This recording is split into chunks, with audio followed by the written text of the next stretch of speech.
राधा कृष्ण की कहानी सिर्फ प्रेम ही नहीं बल्कि त्याग की सीख भी देती है।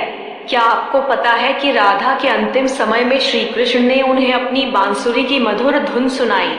फिर राधा की मृत्यु के बाद अपनी बांसुरी तोड़कर फेंक दी। पढ़िए राधा कृष्ण के प्रेम के अंत की ये अनोखी कहानी। श्री कृष्ण भले ही राधा से प्रेम करते थे लेकिन उनका मिलन नहीं हो पाया। कृष्ण द्वारिका में जाकर बस गए। राधा भी ज्यादा समय तक कृष्ण से दूर नहीं रह सकी और एक दिन द्वारिका पहुंच गई। श्री कृष्ण ने जब उन्हें देखा तो वह बहुत खुश हुए। दोनों ने संकेतों से ढेर सारी बातें की।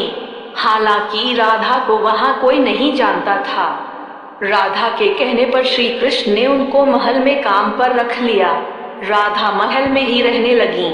वह जब भी मौका मिलता चुपके से कृष्ण को देखती और खुश हो लेती।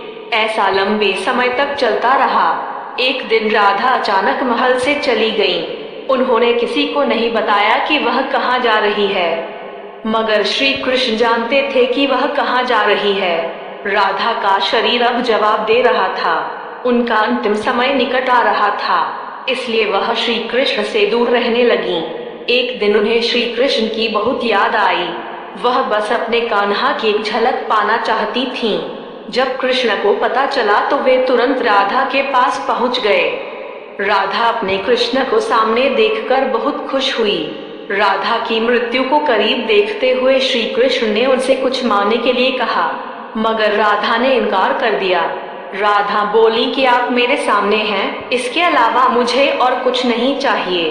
कृष्ण के बार बार कहने पर राधा ने कहा कि वे उन्हें एक बार बांसुरी की धुन सुनाएं। राधा के कहने पर श्री कृष्ण ने बांसुरी बजाई। बांसुरी की मधुर धुन सुनते हुए ही राधा ने अपने प्राण त्याग दिए। राधा की मृत्यु पर श्री कृष्ण को गहरा आघात लगा। उन्होंने दुख में अपनी प्रिय बांसुरी को तोड़कर फेंक दिया।